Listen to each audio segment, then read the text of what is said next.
Olá, pessoal, boa noite. Estamos ao vivo aqui na plataforma de webinars do Embarcados para mais um webinar, né? Os nossos webinars mensais aí, que vocês já estão acostumados. E o pessoal está chegando aí na sala e tal. Estamos ao vivo. Vamos apresentar hoje sobre ASIC e FPGA. O webinar de hoje é sobre o projeto de hardware ASIC e FPGA mais próximos do que nunca. Será apresentado pelo Dionísio de Carvalho. Por favor, falem aqui no chat se está tudo ok, se vocês conseguem me ouvir, beleza? De onde vocês estão falando, e vamos lá. Então, pessoal, só lembrando, sempre tem um webinar por mês, pelo menos, tá? Com patrocínio aqui da Mouser Electronics, que apoia a gente, sempre nesse mesmo horário aqui, normalmente nas quartas-feiras, às 19h30, tá? Temos também vários webinars no Embarcados, temos webinars à tarde, então eu convido vocês a ficarem sempre lá no embarcados.com.br/webinars. Vamos lá, parece que está tudo certo aqui, então vamos lá para a apresentação do Dionísio. O Dionísio de Carvalho, ele é doutorando na Engenharia Elétrica da Poli-USP. Ele é graduado em Engenharia de Computação pela Unifei, ele terminou em 2009 e, em seguida, fez o programa CI Brasil. Esse programa CI Brasil ele concluiu também em 2009. Ele fez mestrado no tema de processamento hardwired de algoritmos para um aparelho auditivo. Ele trabalhou com fluxo back-end de diversos ASICs e no chip Sampa. Tá? Ele vai falar um pouco aqui sobre o Sampa hoje para vocês. Ele concluiu no final de 2020 um MBA em Gestão e Engenharia de Produtos e Serviços no PECE da USP, tá? Voltado para business. E hoje ele está no último ano do doutorado, também na USP, com o tema de detecção de câncer de mama por meio de sinais de micro-ondas utilizando Software Defined Radio. Então, assim, galera, a gente fica muito honrado em receber o Dionísio aqui, né, para compartilhar conhecimento hoje sobre hardware. E nesse webinar, ele vai discutir brevemente sobre o processamento de algoritmos por software e por hardware. Quais as decisões e compromissos de escolha envolvendo projetos de hardware, né, de ASIC e FPGA. Mostrará um possível fluxo de projeto de ASIC e algumas etapas de projeto de FPGA, usando o FPGA para prototipação, e ele vai mostrar alguns detalhes também. Ele vai ilustrar cada solução de projeto de hardware e escolha entre ASIC ou FPGA. E vai detalhar também o projeto do chip Sampa, né, que teve a participação de pesquisadores brasileiros com colaboração internacional, e também vai discutir o emprego de FPGA, tanto para teste, no caso do Sampa, quanto para tratamento de dados, no caso do ASIC MedPix, um ASIC que foi desenvolvido pelo CERN, também com colaboração de vários pesquisadores brasileiros, e é utilizado como sensor de fótons, lá até hoje. Bom, vamos lá. Então, esse webinar aqui é patrocinado pela Mouser Electronics, que está trabalhando com a gente. A gente é muito honrado também de poder receber esse apoio aí da Mouser para viabilizar esse webinar. Obrigado mesmo. Vamos lá, então. Eu vou chamar para a sala o Dionísio. Dionísio, vem para a sala, abre seu microfone e abre sua câmera. E boa apresentação. E aí, pessoal? Obrigado aí, Thiago, pela apresentação, pela oportunidade de estar falando aqui no Embarcados. Obrigado você. Vi que já tem vários amigos aqui, tô bem honrado. Bom, eu vou desligar a câmera aqui para a gente poder focar melhor na apresentação, tá? Beleza. E esse aqui é um sumário da apresentação, né? Eu vou começar discutindo brevemente sobre escolha de projetos, né? Por que fazer um projeto por hardware.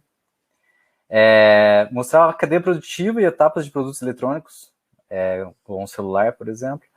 Igual o Thiago comentou, fala sobre o fluxo de projeto de ASIC e um possível fluxo de projeto com FPGA. Mostrar o estudo como estudo de caso, os dois chips que eu trabalhei um pouco, que é o Sampa e o MedPix. O Sampa a gente trabalhou na USP com desenvolvimento, vários colegas que estão aqui desenvolveram esse chip. São pesquisadores da USP e têm o trabalho de doutorado envolvido nisso. E conclusões, e a gente tem um tempo para discussão, acredito, né, no final. Então, fiquem à vontade aí para fazer pergunta, vai ser bem-vinda. Se eu não souber qualquer coisa, eu peço ajuda aí para todo mundo. Bom, começar discutindo brevemente sobre a questão de trade-off, né? essa apresentação é para discutir sobre ASIC, FPGA, e o que é, para que a gente desenvolve FPGA, ASIC, né? Você tem um consenso sobre processamento, né? A gente tem CPU, de um lado, que são uma maneira de fazer processamentos de software, que possibilita flexibilidade e reusabilidade de algoritmos. E em contrapartida, a gente tem o desenvolvimento em FPGA e ASIC, quando a gente busca eficiência na questão de performance, área, energia. Energia, ainda mais agora que você tem diversos circuitos igual IoT operando com bateria, você sempre quer uma vida útil maior. E essas escolhas de tecnologia, de projeto, estão relacionadas a constraints, né? Igual eu comentei, questão de área, questão de consumo, se esse projeto, se esse chip, se essa solução tem que ter um consumo picowatts, hoje em dia a gente já discute.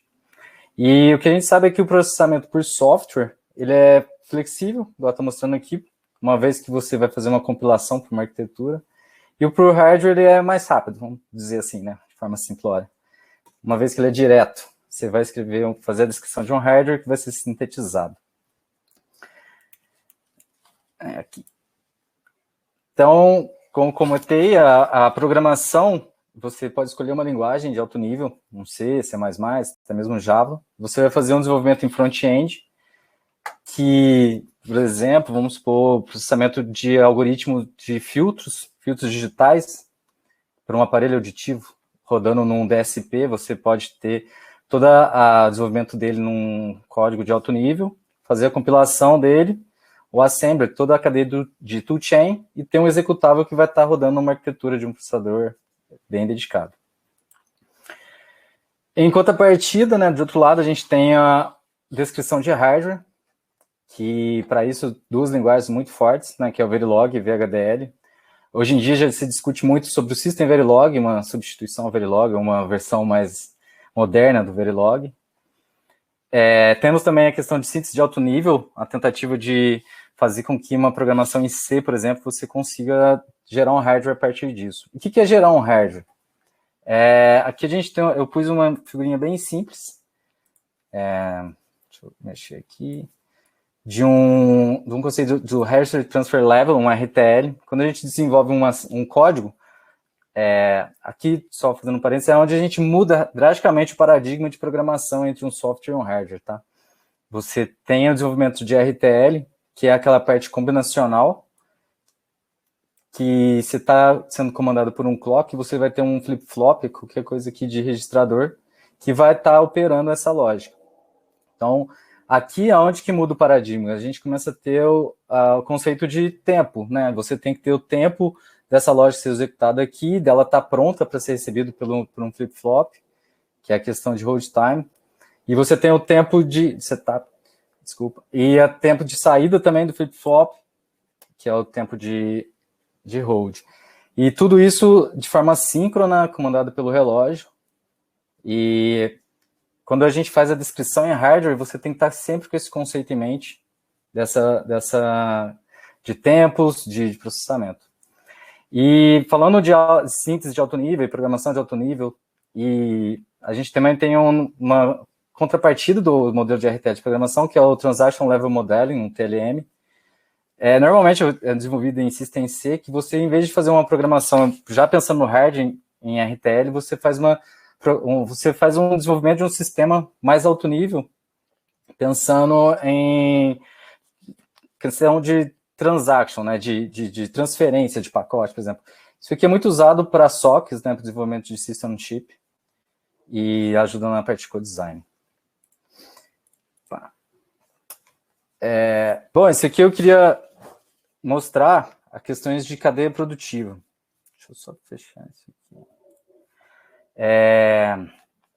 A gente tem, num projeto de um chip ou de um produto eletrônico, você tem várias etapas, vários players, né, vamos dizer assim. Você tem o projeto de componentes, ou seja, design houses, vamos supor, aqui no Brasil, que são aquelas casas de projetos que vão estar desenvolvendo seu chip, seu IC ou seu ASIC. Você tem a parte de fabricação, que é um outro player, que é a fabricação do wafer, do chip em si. A parte de encapsulamento, por exemplo, no Brasil a gente tem a Smart e a HT Micron, que fazem encapsulamento de memória. São, hoje em dia, grande referência de microeletrônica no Brasil. Outro grande player, por exemplo, é a Qualcomm, que faz desenvolvimento de processador, né, para celular, um Snapdragon da vida, que é conhecido como Fabless. Então, existem diversos players numa cadeia produtiva de dispositivos eletrônicos. Esse aqui é um estudo do BNDES muito interessante, né, falando sobre o Brasil, qual é a missão do Brasil no mundo de microeletrônica. Bom, aqui é mais detalhado, só a questão de etapas de projeto. Igual como eu comentei no começo, quando você pensa no por que desenvolver um hardware, por que desenvolver um software, você parte de uma especificação. Você vai ter uma especificação, eu quero fazer um aparelho auditivo que tem um processamento tal, com consumo tal. Isso é uma especificação, com ela vem constraints. Então, eu quero uma bateria que dure uma semana, um mês. A partir dessas especificações, você faz o projeto, você vai ter a divisão do que vai ser software, o que vai ser hardware, quando você está trabalhando com design, né? Uma vez terminado todo o projeto, que a gente vai detalhar um pouco mais a seguir, você tem a parte de fabricação, que entra, por exemplo, uma TSMC da vida. Normalmente, quando é em larga escala, você tem o teste desse wafer para detecção de falha de fabricação. Esse aqui é um tema que eu vou discutir um pouco mais profundamente aqui, porque foi usado uma FPGA justamente para fazer essa tarefa, não do wafer em teste em si, mas de um die. A gente tem o assembly, que é o first level connection, que é ligar o die a um substrato. Isso aqui tem o objetivo de fazer uma proteção mecânica, proteção térmica. Aqui que a Smart é muito forte, ela faz desenvolvimento, hoje em dia a linha dela já tem linhas com flip chip, que é uma tecnologia bem moderna, em contrapartida da widebound, para fazer esse first level interconnection. E aí você vai para a etapa de package, né, todo esse assembly package, faz o assembly numa placa também, numa PCB, e assim você pode chegar no produto final, que é um celular, um computador, um tablet, hoje em dia o IoT com diversas soluções aí. Como eu mencionei, eu vou falar mais sobre o Automated Test Equipment. Durante a fabricação, hoje em dia, mais importante ainda com tecnologias cada vez menores, né? A gente está falando de transistores de 5 nanômetros, imagina. Mas uma coisa muito importante é você fazer a validação do que foi produzido, que esse wafer, todos os dies dele são operacionais. E para isso, na parte na lógica digital, a gente tem um conceito de Design for Testability, você faz a inserção de cadeias de scan, e essas cadeias é para fazer um teste exaustivo do die, a fim de identificar qualquer falha que tenha tido de fabricação, um curto, uma trilha que ficou muito fina, está próxima a romper, esse tipo de coisa. E aí entra o conceito de yield, né? Então, se você tem um die lá, um wafer que produziu 1000 chips e você tem 900 bons, você vai ter um yield de 90%. Eu vou falar falar um pouco mais sobre isso, porque foi onde a gente usou uma FPGA. Bom, mostrei um pouco sobre essa questão de produtos eletrônicos nessa cadeia, agora eu vou entrar sobre o ASIC em si mesmo, mostrar um possível fluxo, bem simplificado aqui.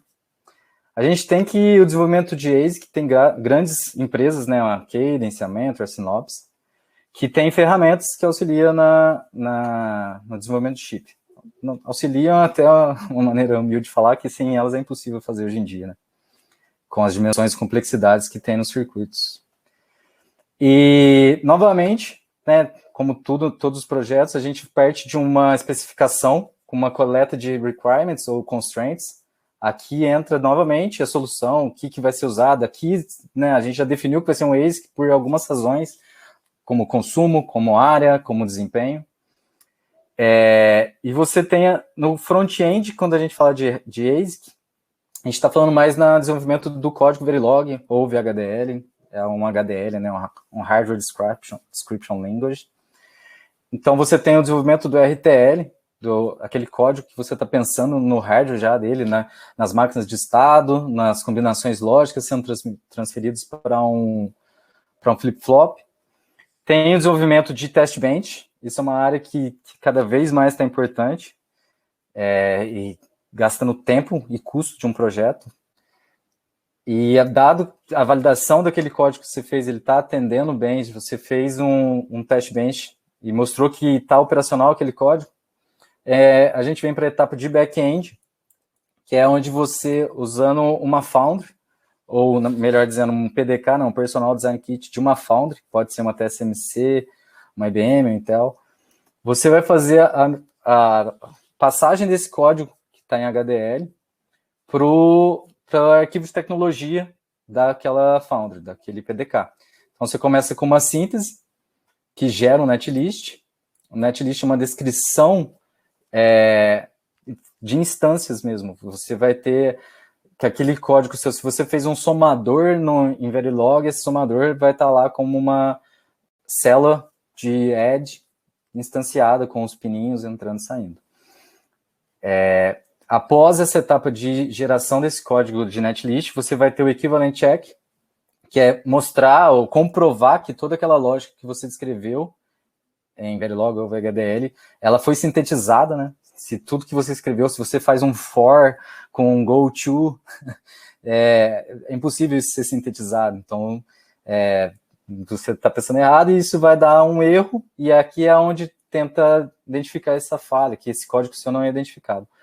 Concluída essa parte de equivalent check, a gente vai para o place and route, que é bem complexa essa parte, gasta-se muito tempo, e eu vou mostrar um pouco mais para frente, mas é onde você vai fazer o roteamento dessas portas lógicas que estão descritas no netlist, você vai fazer o roteamento de árvore de clock, você vai fazer a definição das alimentações, se vai ter stripes, onde vão ter as stripes, todo o roteamento de power. Tem a questão de validação depois do post-silicon, que envolve o wafer test, tudo mais.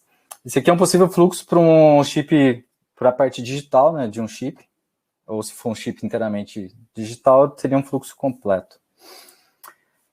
Aqui, então, só para mostrar um exemplo de uma tela do Conformal, que é a parte que faz o equivalent checking. Então, o que ele está fazendo? Ele está comparando se essa lógica aqui, que aqui são instâncias mesmo, são flip-flops, portas AND, portas OR, está 100% compatível com esse código que foi descrito em Verilog ou VHDL. Então, o que a gente quer? A gente quer que ele compare e que tenha o resultado de equivalent no final, né?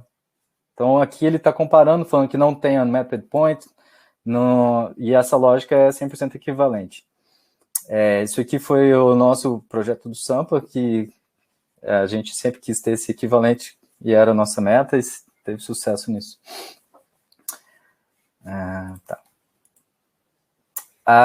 Isso já é uma tela do Innovus. O Innovus é a versão moderna agora do Encounter, né? A Cadence evolui muito em questão de ferramentas, é muito rápido as evoluções das ferramentas. Eu fiz o curso aí Brasil em 2009, quando eu trabalhei em 2016, 2017 já era outra versão, com outros recursos muito bons.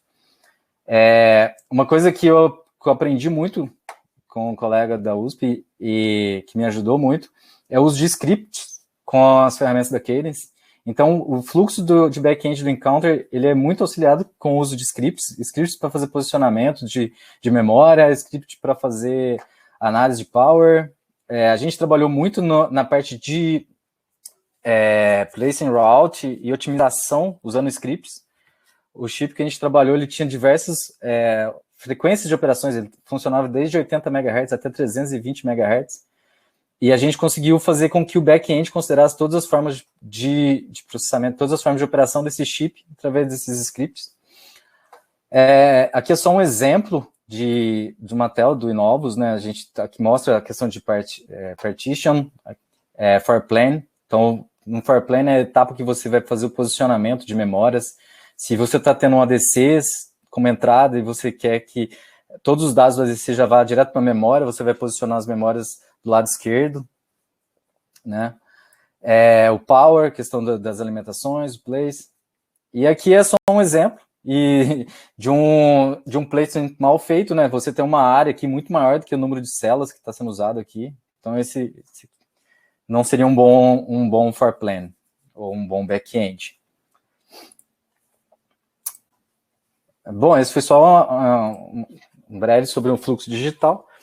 Mostrando agora a questão discutindo um pouco sobre o fluxo analógico, né? Novamente, a gente parte de especificação e constraints, como na minha vida, tudo na parte de microeletrônica, a base é essa, né? Você tem a especificação, tem o constraints, e aí você quebra a cabeça para descobrir como faz aquilo atendendo todos os requisitos. O projeto analógico, ele envolve o dimensionamento de transistores, da minha forma simples de ver e de dizer. Então, você tem transistores que você tem comprimentos de canal e largura, e você faz o dimensionamento dele para atender aquelas especificações. Então, esse aqui é um exemplo bem simplório, muito simplório, não é nenhuma lógica analógica, é um inversor, só que é muito usado para fluxo e quando você está aprendendo, uma vez que é a primeira oportunidade que você tem de ver dois transistores conectados, com eles funcionando, né? O fluxo analógico, ele parte, então, dos projetos esquemáticos, e você faz todo o projeto, vamos supor, um amplificador operacional de 2 estágios, você conecta fontes de corrente, você faz as entradas, tudo, e você vai para a etapa de simulação. Essa simulação ainda é a nível de esquemático, não tem considerações de física, né, desse seu circuito. Atendido as especificações, né, essa simulação está realizando, você tem um amplificador, você tem um ADC que está realmente fazendo aquilo que ele foi projetado, você parte para a etapa de layout. O layout tem a parte automatizada dele, né, você cria o transistor, por exemplo, e você consegue gerar ele automaticamente para um layout que você tem nos arquivos de tecnologias, mas também você pode fazer. Esse aqui é um exemplo desse inversor que a gente fez, fazendo o desenho de cada camada, né? Esse aqui você tem camada de poly, camada de ativo, ou DOL, mas não é assim que funciona na prática mesmo, dado que você tem trocentos transistores.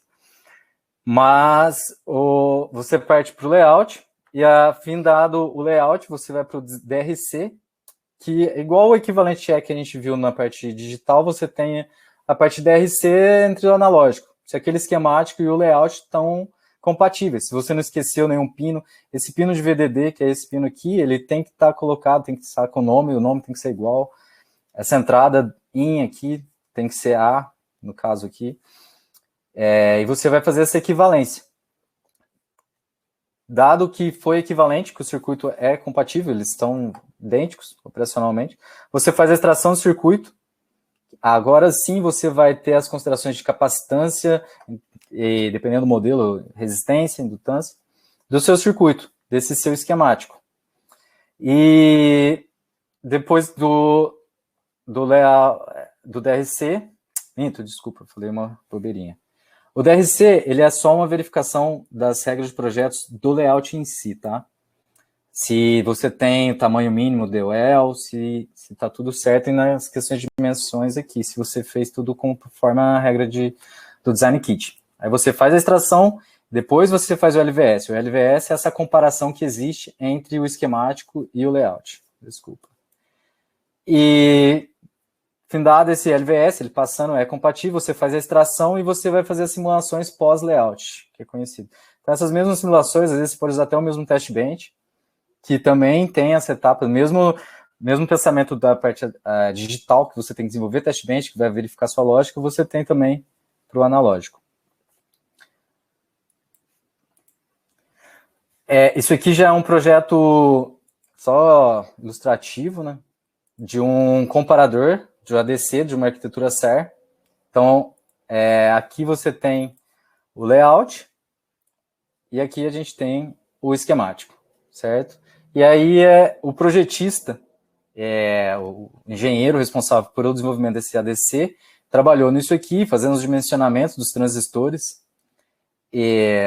pondo amplificadores, pondo tudo certinho, para atender a especificação requerida, né? Para um ADC, e isso aqui é o comparador dele, a parte de comparação.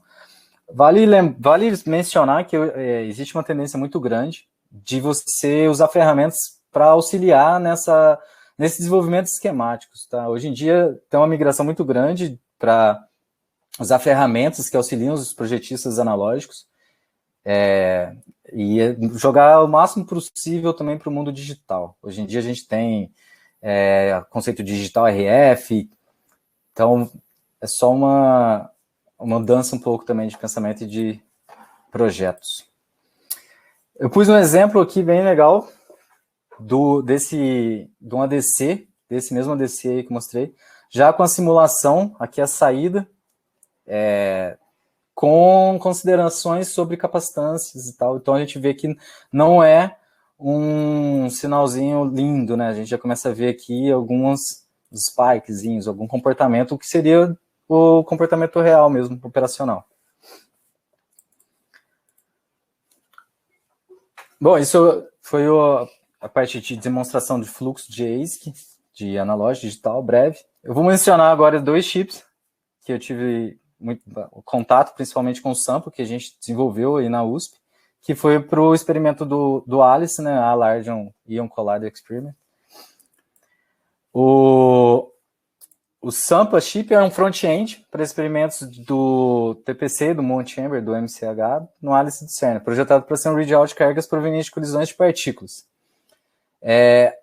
Então, ele vai estar conectado a um sensor que vai estar recebendo cargas de colisões de partícula. No caso do TPC, do Mount Chamber, eu acredito que sejam cargas pesadas, por exemplo, o chumbo. Essas partículas vão estar colidindo, vão estar gerando carga, e o objetivo é medir subcarga, né? Aquelas coisas bem pequenininhas.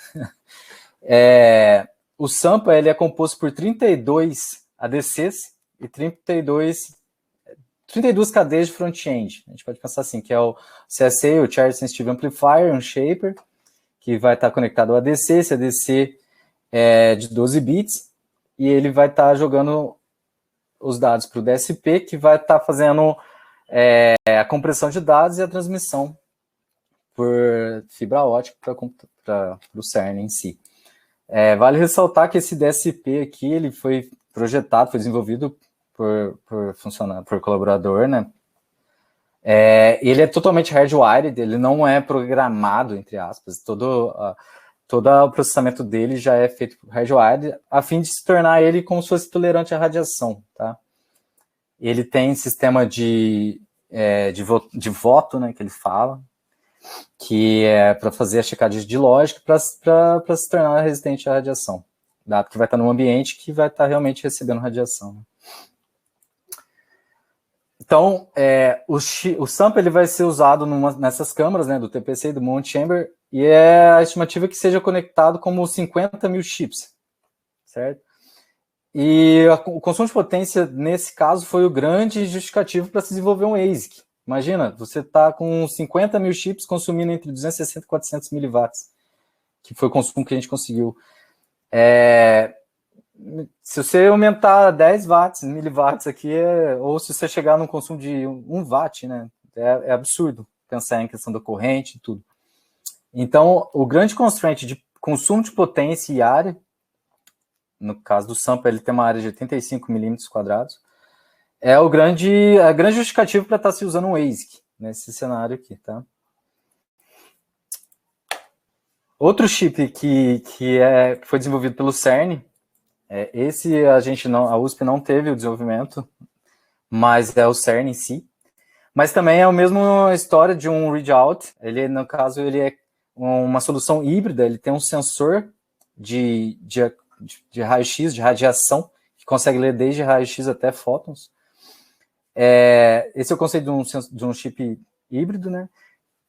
E bem semelhante ao Sampa, ele tem que é quase um CSA, um Charge Sensitive Amplifier aqui. Ele tem a parte que é como se fosse um ADC, né, esse discriminador aqui, e a parte digital que vai estar analisando se teve em si ou não uma carga, um pulso, qualquer sinal que está sendo destinado a ler. No caso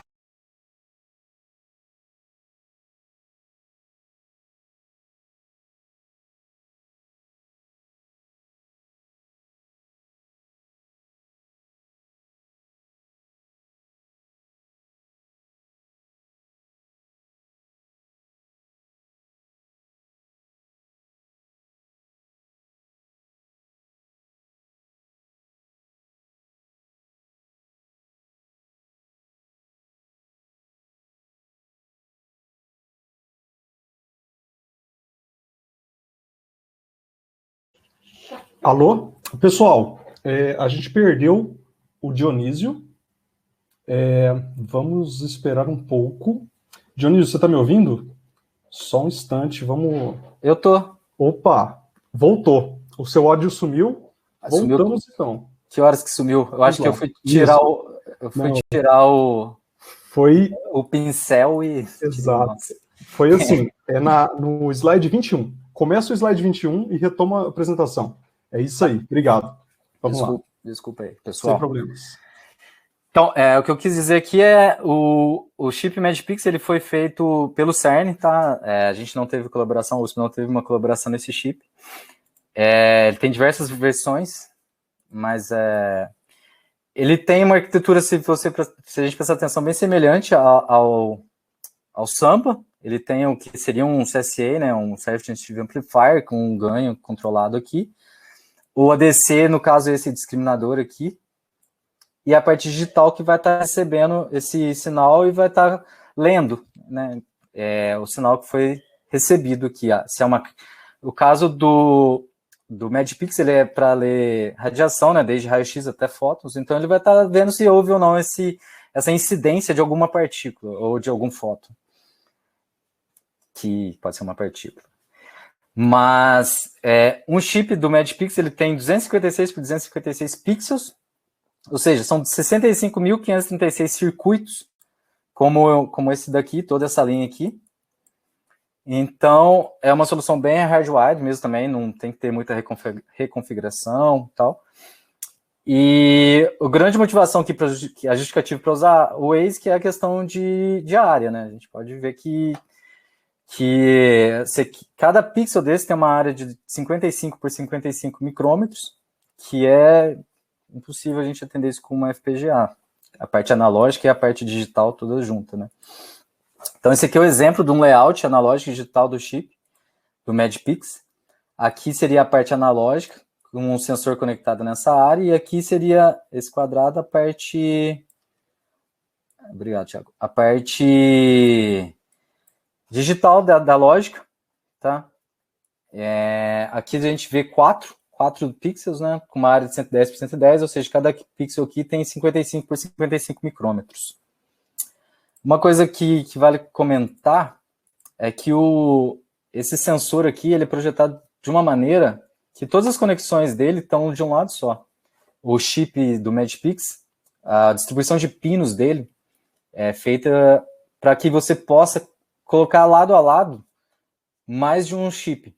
Assim você vai estar aumentando a sua área de captação, né? Esses sensores podem estar ligados lado a lado, possibilitando que você aumente sua área se você está fazendo um experimento para ler fótons ou raio-x. Tá bom? Bom, agora falando um pouco sobre FPGA, né? A grande discussão sobre FPGA, que elas eram consideradas de uma maneira rápida e relativamente barata, simples de prototipar um ASIC, né, de verificar se um ASIC se ele atenderia. Então você pegava todo o seu código HDL, descrito em Verilog ou VHDL, sintetizava na FPGA e verificava. Isso antigamente, né, bem antigamente. Hoje em dia, FPGA são usados para diversas aplicações e diversos produtos. Tá? A gente tem a atuação de FPGA e FPGA em cloud computer, inteligência artificial, machine learning, deep learning, muito justificado pela questão de reprogramação, né, reconfiguração de uma FPGA. E uma coisa que eu vejo grande, assim, que potencializou muito o uso de FPGA é a adição, vamos dizer assim, de processadores como o ARM,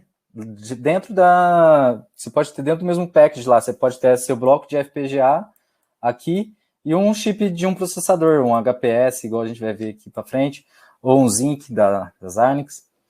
Isso possibilita o uso o desenvolvimento, né, de sistemas embarcados com programação, com Linux rodando, mais uma FPGA. Então você tem o melhor dos mundos. Você tem uma programação flexível de um sistema embarcado que está rodando num processador e a capacidade de um processamento por hardware, que é da FPGA. Um fluxo de projeto da FPGA, aqui mostrando das Xilinx, né, do Vivado. Novamente, a gente vai partir de especificações, partir de constraints, certo? E no fluxo projeto com as Zinix, você começa o projeto definindo qual a sua FPGA, e a partir disso você vai ter alguns modos disponíveis que você pode estar no seu projeto, na sua área de projeto, fazendo instâncias desses blocos, né, o que é chamado de IP Integrator. E você também pode estar desenvolvendo seus Verilog, seu VHDL, para fazer a lógica que você desejar, do tratamento de sinal que você desejar, pensando novamente como um aparelho, um processamento de sinal, você quer fazer um filtro que seja realizado totalmente hardwired, né? Você quer que toda a execução dele seja por hardware, sem nenhum contador de programa. Você vai lá, desenvolve o código em VHDL, o Verilog, e sintetiza, cria um bloco e vai estar conectado lá na sua área de projetos. E você tem a etapa depois de fazer essa integração de módulos do seu código, você faz um wrapper, que é a parte de um envoltório, né? O wrapper ele é muito usado, é um conceito muito usado para modelagem de sistemas e para desenvolvimento de sistemas, que é a definição de toda a sua interface com o mundo de fora. Semelhante ao fluxo de ASIC, né? A gente vai ter simulações e tem a etapa de síntese e implementação. Aqui na síntese é a questão de programação da FPGA, né? Ela também tem suas limitações, ela tem suas restrições, então você vai ter que garantir que ela está rodando com a frequência correta, que você não está exigindo, que ela não esteja perdendo tempo de lógica de programação. O mesmo conceito de RTL, que você vai ter as suas combinações ligadas num flip-flop aqui, com um clock aqui, então você tem que garantir que os tempos entre os ciclos de clock estão respeitando a lógica combinatória que vai estar entre esses flip-flops. Atendido toda a síntese, toda a simulação, a gente gera o bitstream, esse bitstream é carregado na FPGA, e você pode, atualmente, né, não tão atualmente, mas para mim foi mais recente, você pode ir para um ambiente de SDK, né, Software Design Kit, um VITS da vida, e fazer um desenvolvimento agora de um software embarcado, que vai estar rodando junto com a sua FPGA, em paralelo com essa lógica que você desenvolveu, toda essa imagem que você desenvolveu. As FPGAs têm a questão de análise tool, que é para você, como se fosse um osciloscópio lá dentro da FPGA, que vai estar medindo todos os seus sinais, tudo certinho. Como ponta de prova, né, para você fazer, no jargão de engenharia, a escovação de bit no meu mundo. Bom, esse aqui é um exemplo desse projeto, desse fluxo de projeto. Aqui a gente tem o Zinc, né, que é um hardcore processor da Xilinx. Existe também o Microblaze, que é um software core que você pode sintetizar na FPGA. E esse aqui entra naquele lá, no IP catálogo, né, da Xilinx, do Vivado, e ele vai fazer instância. Você vai distanciar um GPIO, por exemplo, para fazer interface com esse processador. A parte de conexão, o Axis da vida, muito disso é automatizado, né? Eles te ajudam, a ferramenta te ajuda a fazer as conexões dos pinos. É intuitivo até, de certa forma. Então, e existe grandes recursos nas ferramentas, né? Você pode distanciar diversos modos. Aqui é onde você entraria o seu bloco, por exemplo, um FIR aqui, um bloco FIR que vai estar ligado no DSP por alguma razão e vai sair aqui num alto-falante, vamos supor. Bom, essa é a parte que eu estou bem ansioso para falar, que eu acho que é a parte mais legal, que é a questão desse mundo unido de ASIC e FPGA. Tá? Esse aqui foi um uso importantíssimo, assim, crucial para o sucesso do Sampa. O Sampa, diga-se de passagem, é um sucesso. Ele está sendo instalado no CERN, o CERN está no shutdown lá e está sendo instalado. É um chip brasileiro, tá? E isso aqui foi o ambiente que a gente desenvolveu para fazer o teste do Sampa, para fazer a validação dele. Isso aqui não é uma prototipagem, porque a gente não tem o Sampa aqui dentro da FPGA. A gente tem o Sampa aqui, ele foi fabricado, só que a gente tem que validar ele, a gente tem que comprovar que ele está funcionando corretamente, se a especificação do ADC de 12 bits, se esse número de bits está certo, ou não, como é que está a funcionalidade, o tempo está batendo, se são 10 links de saída, esses 10 links estão chegando sincronizados, como é que eles estão chegando. Isso depois que o chip foi fabricado, né? E aí a gente usou a FPGA para fazer isso. A FPGA aqui, ela está conectada através do HSMC com uma placa que foi desenvolvida que também é o second level de interconnection, né? O sample foi o first level, o package dele é com BGA e foi conectado nessa placa. A gente tem um ambiente aqui que a gente emula uma carga através de um gerador de sinal, tem as alimentações, e a FPGA, ela, além de controlar o sample, né, nos sinais de controles, registradores que tem que ter e configuração, ela é capaz de receber toda a saída dos 10 links, 11 links, de sinal do sample, tá? E esse sinal lido aqui, saindo do ADC, saindo do DSP, ele é enviado para um computador através de um cabo da Ethernet. Então, aqui é o uso de uma FPGA para fazer essa validação do sample.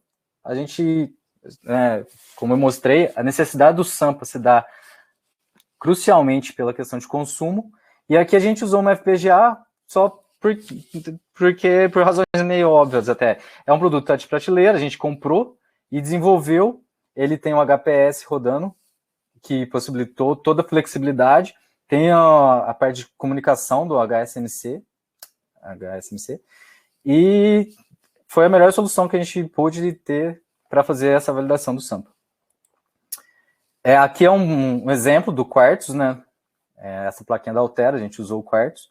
Então aqui você tem um HPS com conexões com o sample, um modelo de controle e de configuração, alguns blocos que a gente desenvolveu.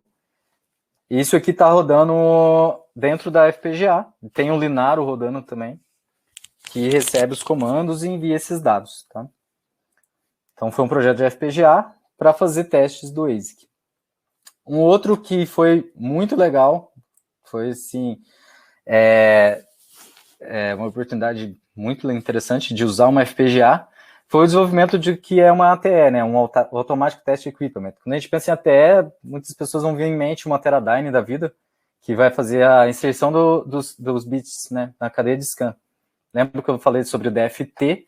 O DFT, ele é você vai fazer uma cadeia de scan que você vai ter flip-flops que você tem acesso, entre aspas, direto. Você vai ter cadeias de flip-flop que você consegue inserir uma sequência de bits que vai estar estimulando uma lógica, e você vai ter lá a sua resposta que você vai estar lendo.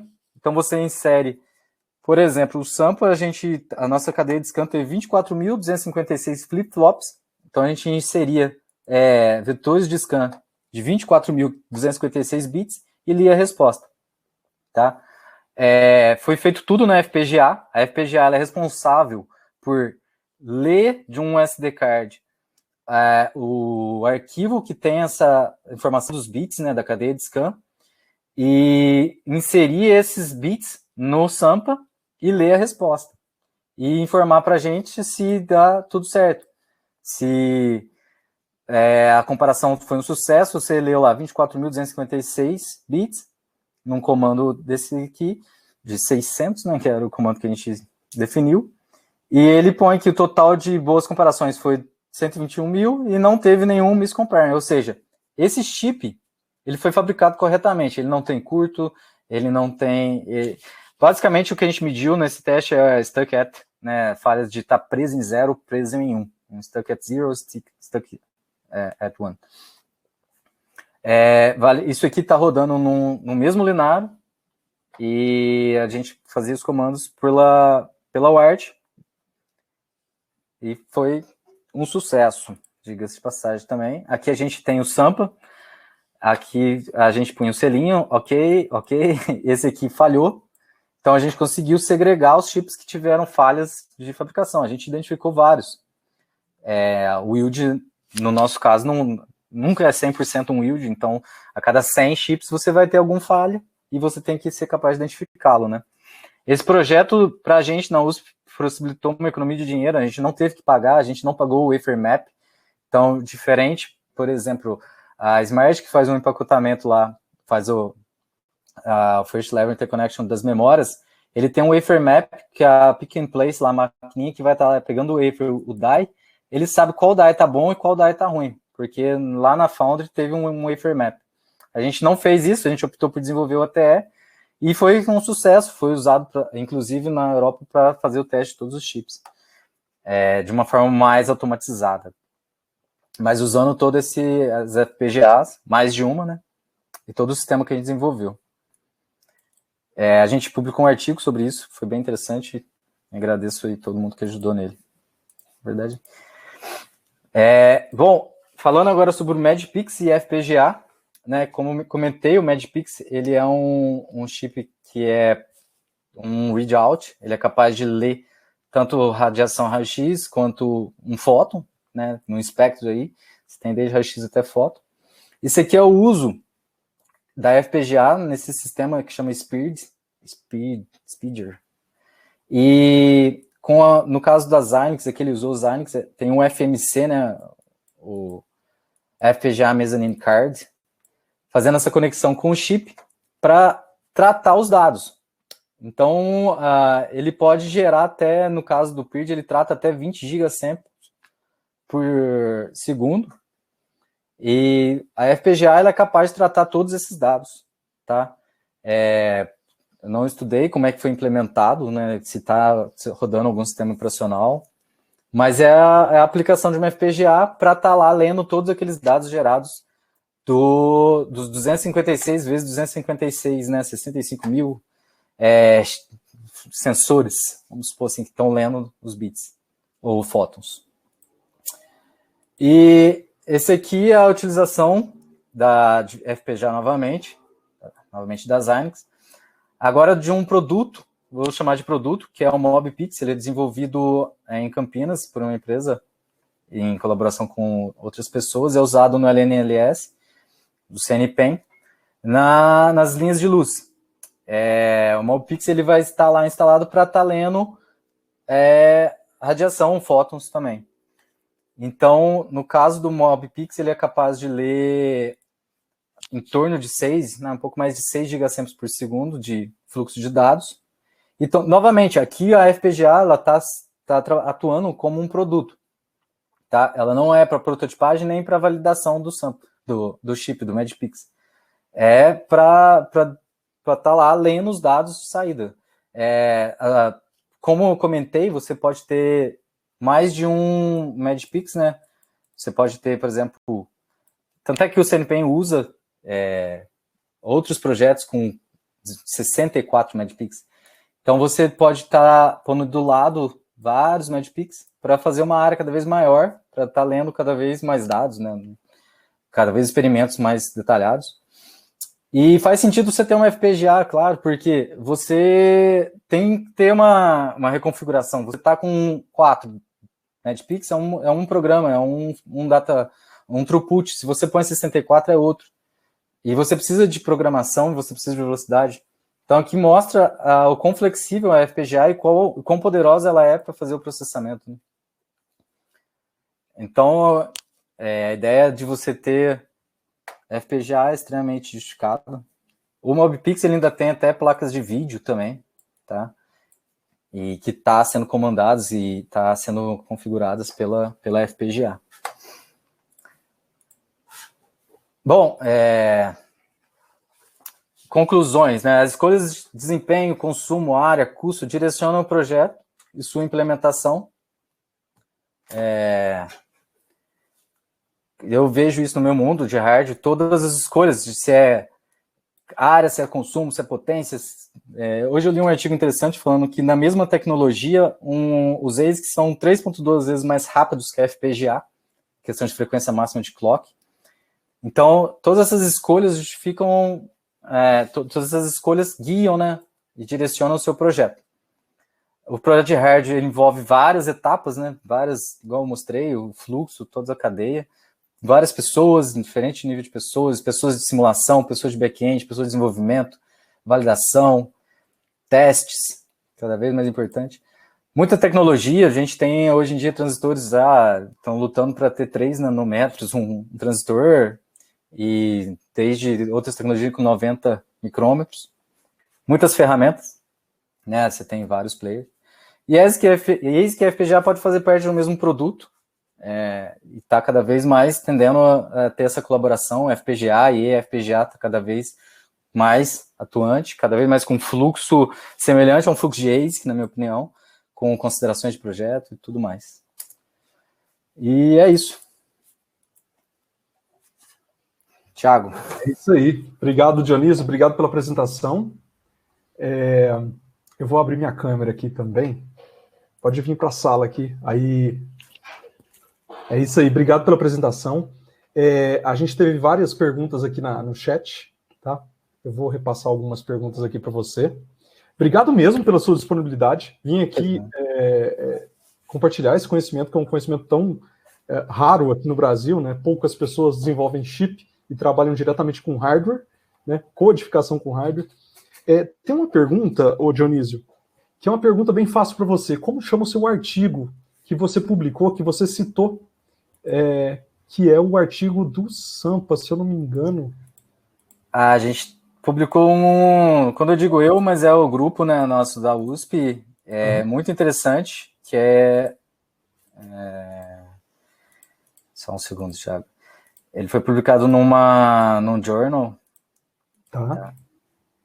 Que essa apresentação vai ficar disponibilizada também, né? Isso, deixa eu dar um recado pro pessoal enquanto você procura. Que é esse aqui, a Monolithic 32-channel front-end and DSP ASIC for... Não sei, minha câmera tá tampando. Aqui. For Gaseous Detectors, desculpa. Isso. Esse artigo a gente conseguiu publicar num Transaction, na TIN, chama Transaction Instrumentation Measurement, do I3E, que é um artigo bem conceituado, A2 e tal. Muito bom, Dionísio. Tem uma pergunta aqui relativo a essa apresentação. Essa apresentação vai ficar disponível no Embarcados, tá? Então vocês podem ir lá e conferir a apresentação lá no Embarcados. Aí eu já conversei com o Dionísio, ele vai disponibilizar também os slides, então vou colocar os slides lá, então vocês conferem também todos os links dos slides aí, que tem muita referência boa. O Dionísio me chamou a atenção também, antes da apresentação, que esse ano faz 50 anos que o professor João Antônio Zufo projetou o primeiro CI brasileiro, né? O professor Zufo e Manana. Tem outro, foi em 1971 que eles fizeram um chip lá na USP. Lá na USP, na Poli USP. Então aí também é uma homenagem a todos os professores, né, que lutam por essa área. A gente sabe que não está fácil, tem empresas grandes aí fechando com gente qualificada nessa área. Mas vamos lá para as perguntas. Vamos lá. Tem uma pergunta do Wallace. Qual a tecnologia foi utilizada nos projetos que você participou? Onde vocês fabricaram chip e como foi o financiamento para fabricação? Que a gente sabe que é muito caro fabricar um die, né? Eu trabalhei muito tempo na Design House do LSTech com XFAB, IBM, tecnologias não modernas de 0,45. Mas o Sampa ele foi fabricado em 130 nanômetros com a TSMC. Não é uma tecnologia ultramoderna, mas atendeu bem a nossa requirements, assim, nossas necessidades. O financiamento foi pela FAPESP, que pagou desde bolsas, né? Eu fui bolsista nesse projeto, as fabricações e tudo mais. É isso aí. Obrigado, Dionísio. Me corrigiram aqui, o Edgar disse que foi o professor Mamana e o professor Zufo, e o Hélio também reiterou aqui que foi o professor Zufo e Mamana. Isso, Mamana. Tem um texto bem legal na revista FAPESP, né, onde o professor Zufo também referencia o técnico dele, Jean Serrano, falando que eu vou deixar o link aqui para vocês, falando que ele ajudou bastante no design desse primeiro chip brasileiro em 71. Faz muito tempo. Esse é do Sampa, o coordenador é o professor Williams, da USP, que é o meu orientador de doutorado. E também tem o professor Hugo, da UFMG hoje, que é o grande projetista da parte analógica, e o Bruno, que também está terminando doutorado, que é o grande projetista da parte digital do chip. Legal, Esses legal. caras são feras. E o filho do professor Zufo, né? O Marcelo Zufo, ele é o líder aí da Caminho dos Loucos, né? Do projeto aí do hardware brasileiro, que eles vão soltar.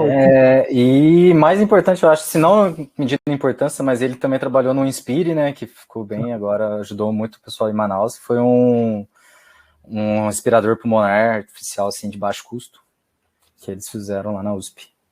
Exatamente. Obrigado, Dionísio. Tem uma pergunta do Rafael. Ele pergunta o seguinte: Dionísio, no projeto de um ASIC, como o do Sampa, que você mostrou, que envolve parte digital e parte analógica, qual é a etapa do fluxo que você acha mais complicada? Eu acho a parte mais complicada no desenvolvimento de um ASIC a parte de co-design mesmo, né? Você definir o que vai ser software, o que vai ser hardware, a arquitetura, os módulos que você vai usar, se você vai pôr quanto de memória, que tipo de memória. Na minha experiência, eu vejo essa parte mais difícil, tá? Num fluxo ASIC é difícil falar o que é o mais difícil. A gente teve muitos desafios no back-end, igual eu comentei, na parte de operação dele, que ele funciona desde 80 MHz até 320 MHz.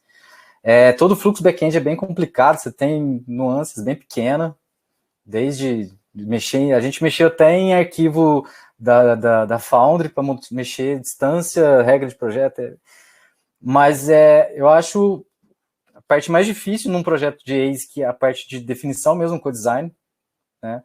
Até que a gente vê muita evolução nisso, né? Igual eu comentei do TLM, é uma maneira de você contornar essa complexidade para esses circuitos cada vez mais complexos, que são os SoCs, né? O System on Chip. Mas o Sampa, ele teve uma ajuda que o Sampa ele é uma versão moderna de dois chips que existiam, duas soluções existiam lá no CERN. Então a gente já tinha, as pessoas já tinham uma ideia, né? Uma base. Mas acho que teve muito trabalho. Eu cheguei no Sampa para atuar nele já com a arquitetura definida, não participei dessa discussão. Mas sei que foi bem trabalhosa, viu? Obrigado, Dionísio. Obrigado, Rafael. O Edson tem uma pergunta relacionada a System-C e System Verilog. Ele pergunta o seguinte: qual a sua opinião sobre as iniciativas para descrição de hardware de plataformas como System-C e System Verilog? E aí eu vou complementar a pergunta dele para o desenvolvimento e para verificação. Eu vejo o System... Eu atuei pouco com o System Verilog, para ser honesto, mais na parte de verificação mesmo, como você comentou agora, né? O System Verilog, na minha opinião, começou como uma maneira mais alta de fazer verificação, tanto é que quando começou, você tinha vários assessment lá que não eram... A própria System Verilog falava, não é sintetizado. Tem várias coisas lá que você sabe que não é sintetizado. O System-C, ele é para fazer mais alta modelagem de alto nível, né? Eu vejo o System-C mais para o SOC, igual o TLM, você faz a programação com o System-C. Hoje em dia já não é mais assim, exclusivo, né? Você tem outras linguagens que também estão atuando. O System Verilog, que eu ouvi, tá assim, que eu posso dizer que ele está hoje em dia como a linguagem principal, em vez do Verilog, para descrição de hardware, né? Entre Verilog e System Verilog, as pessoas migraram para System Verilog. A minha interpretação é essa. Não sei se eu respondi. É isso aí. Obrigado, Dionísio. Tem uma pergunta do Marcelo Barros, aqui ele mandou em privado, que é relacionado à carreira. Como que você inicia a carreira nessa área? Seria legal você contar um pouco sobre como que funciona, né? Porque é pouco comum no Brasil. E o Ayrton também comenta como que é essa área e como entrar nessa área, né? Tem muita gente que trabalha, né, em sistemas embarcados, mas gostaria de codificar hardware. A gente tinha as universidades, né? Você tem várias... Tudo começa meio que com a escolha se você quer trabalhar com hardware. Algumas universidades são mais fortes do que outras nisso, né? Eu fiz na faculdade da Unifei, que eu vejo como uma universidade forte, o grupo de microeletrônica é forte. E aí você começa com FPGA, normalmente projetos em FPGA, que é mais, né, hands-on, você consegue comprar uma FPGA, você não vai conseguir fabricar um ASIC. E existe o programa Sei Brasil, ou existe a discussão se vai voltar ou não. O Sei Brasil é uma ótima oportunidade para você aprender a mexer nas ferramentas, tá? Eu não aprendi a projetar chip lá, mas eu fiz em 2009, mas eu aprendi a usar as ferramentas de chip para a parte digital. Como rodar um encounter, questão de script e tudo mais. Existe várias empresas, né, startups, que estão trabalhando com desenvolvimento de microeletrônica, principalmente FPGA. A área aqui no Brasil que eu sugiro é mexer com FPGA mesmo, porque, entre aspas, assim, é mais barato, né? Você consegue comprar um FPGA, você consegue desenvolver produtos com FPGA. E microeletrônica, infelizmente, no Brasil ainda é bem fraco, tá? Desculpa aí, mas a CVNXP saindo, o ASIC no Brasil ainda não... o Ceitec sendo vendido, sei lá o que vai acontecer. Dionísio, eu vou deixar aqui 2 parabéns para você, e eu já estendo em nome do Embarcados, tá? Em nome de toda a comunidade. O Alexandre deu os parabéns, deu uma ótima apresentação para você, foi muito legal. E o André, ele falou, parabéns, muito legal ver um chip brasileiro rodando no CERN, que você comentou também. Eu agradeço muito essa oportunidade para deixar isso, porque a gente, né, tem essa síndrome do Brasil, mas o Brasil é um país que esse chip não teve atuação exclusiva do Brasil, existiram outros engenheiros que trabalharam que não são brasileiros, mas foi feito aqui, a USP é a grande responsável por a realização desse chip. Tá? Legal.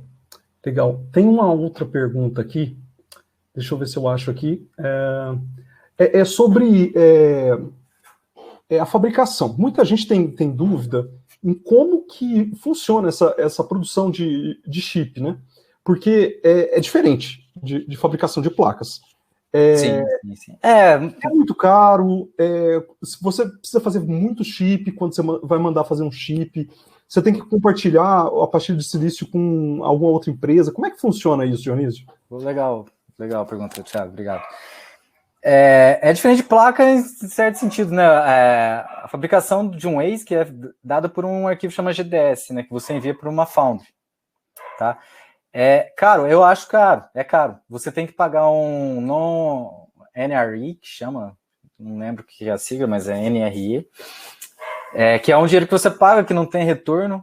O Sampa foi fabricado 3 vezes, né? A gente tem um conceito de MPW, que você pega um wafer e várias empresas, várias pesquisas e tal, se juntam para fabricar num die. Você vai ter mais de um chip, mais de uma solução. Isso é um MPW, tá? Então, multiple projects per wafer. E depois que você valida, né, igual a gente fez o sample uma vez, 2 vezes, 3 vezes, aí depois que ele está pronto, você tem o que a gente chama de corrida de engenharia, que é caro, é muito caro, dependendo da tecnologia, isso é um dos constraints, né, isso é uma especificação. Se você vai trabalhar com tecnologia de 22 nanômetros ou com tecnologia de 130 nanômetros, tá aí, o custo é alto.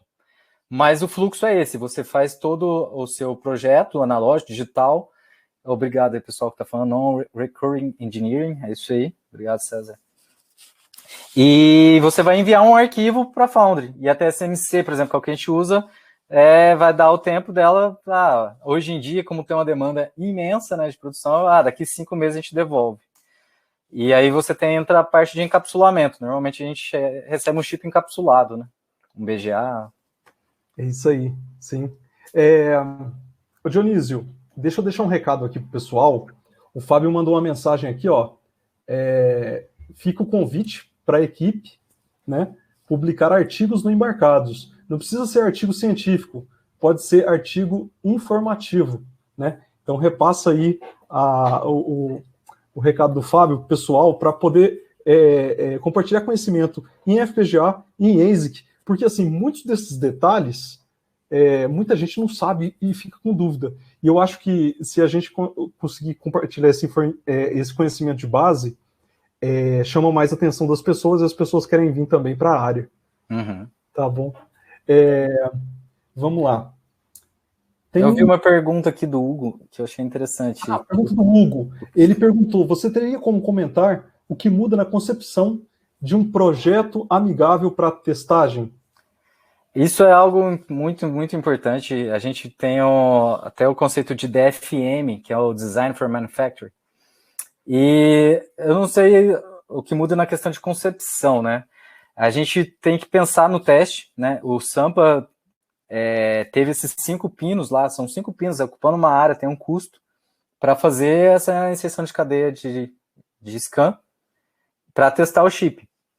A parte analógica também, a gente teve todo o conceito, todo o pensamento na parte de testagem. Eu não sei o que é o que muda na concepção, mas o que eu acho mais importante é você ter essa concepção, né? Ter essa ideia que esse chip tem que ser testado e que você tem que pensar nisso. E como facilitar isso, como otimizar isso. Então, por exemplo, a gente colocou a cadeia de scan e eu trabalhei bastante na questão do desenvolvimento desses vetores de teste quando está testando. Tem essas 2 etapas. E aí nossa meta era atingir 90% de cobertura da parte digital. Tá? Então, o projeto mudar, você não vai mudar a arquitetura, você não vai mudar a sua solução, se você está usando um RISC, a arquitetura de ARM, você não vai mudar por causa do teste, mas você tem que estar realmente ciente desse teste, dessa etapa, né? Eu acho que é muito importante ter essa concepção. Gostei da palavra concepção. Obrigado, viu, Dionísio? Obrigado pela apresentação, muito show, tá? Eu que agradeço. Mesmo por ter vindo aqui compartilhar esse conhecimento, né, que você tem aí ao longo dos anos, tanto na universidade quanto em várias empresas você trabalhou na prática, né, e acertando e errando, que a gente sabe que é complicado pra caramba mexer, inclusive, nessas ferramentas, né. Muda rápido, a velocidade é muito rápido. Eu queria deixar, então, um tempo para você mandar um recado aí pro pessoal. Só vou responder essa última pergunta do Antônio, se a gente vende esse chip. A USP não vende, né? Mas esse chip foi vendido, sim. Desculpa, é meio contraditório, mas você não consegue. Ele não é um produto de prateleira, né? Isso que eu quero dizer. Mas ele foi vendido para o BNL, que é um outro experimento lá dos Estados Unidos, tá? Que também tem um acelerador de partículas e tal. Então existe o interesse, quando existe esse interesse de aceleradores, da compra, e sim, aí é organizado com a USP lá, professor. Ele não é um produto de prateleira, tá? É isso que eu quis dizer. É isso aí. Obrigado, viu, Dionísio? Obrigado mesmo. Pessoal, anotem os contatos do Dionísio, tá? Fica à vontade, se tiver alguma dúvida, alguma questão que eu possa ajudar aí, pode mandar e-mail, adiciona aí. É isso aí. E agora, eu queria falar uma última palavra aqui sobre FPGA e ASIC, projeto de codificação de hardware, né? Eu fiz mestrado na área também, então eu sou muito simpatizante, né? Eu fiz mestrado na área de testes e verificação. Então, e eu tenho contato aqui no Embarcados, a gente tem contato com vários professores, várias pessoas que trabalham na área, e a gente sabe tanto que essa área é pequenininha. Eu gostaria de agradecer de coração, Dionísio, que eu tenho certeza que essa área de fazer chips, de projetar chips, é a área central, que é uma das coisas mais valiosas hoje na indústria, que é a indústria de CI, que é o top do mercado agora, né? Então, obrigado mesmo por ter vindo aqui e ter distribuído conhecimento com a gente. É isso. Eu que agradeço, Thiago. Pô, oportunidade maravilhosa. Espero que tenha agregado alguma coisa aí. É isso aí. Pessoal, obrigado por terem ficado ao vivo até agora. Deixa eu dar o último recado rapidinho. A gente tem lives toda sexta-feira. Toda sexta-feira a gente traz alguém do mercado. A gente já falou sobre manufatura, sobre produção. A gente falou sobre como trabalhar como engenheiro em empresas grandes, empresas médias. A gente já trouxe pessoas para contar suas histórias, professores, né, como funciona dentro de universidades, de colégios técnicos. Então, quem é da área, assistam de sexta-feira às 19 horas. Mas quem não puder, porque é sexta-feira, né, assistam depois, fica gravado. Tá tudo lá no canal do YouTube do Embarcados. A gente tem um webinar marcado já para o dia 25 de março, tá? Que é com o pessoal da Qualcomm, da Alliance Rap. Eles vão falar sobre o mercado de Wi-Fi. É sobre filtros, tá? Filtros nesse mundo, filtro SOI, filtro BAW. Então vale muito a pena ver a apresentação deles, que é uma apresentação exclusiva. A gente está trazendo aí um engenheiro também para comentar sobre esse assunto, aí, fazer uma apresentação de 40 minutos para vocês. É isso aí, pessoal. Mês que vem a gente traz outro webinar da comunidade também.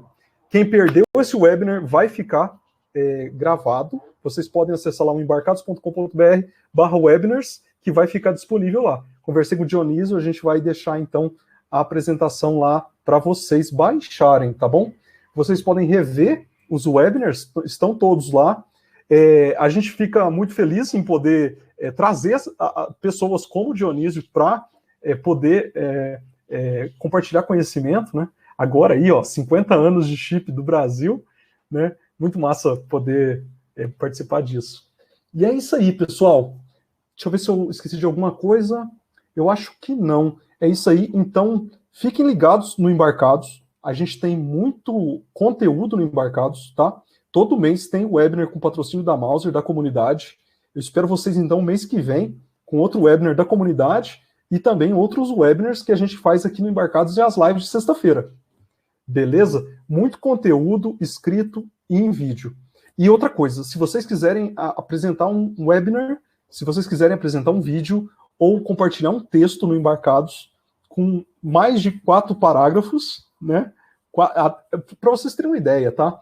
Acima de 300 palavras, a gente considera um artigo e todo conhecimento compartilhado de forma livre agrega, entendeu? Obrigado mesmo por terem ficado conectados até esse horário. Valeu. Obrigado. Vou encerrar então. Tchau, gente. Falou. Boa noite, Thiago. Boa noite, todo mundo. Obrigado aí, pessoal.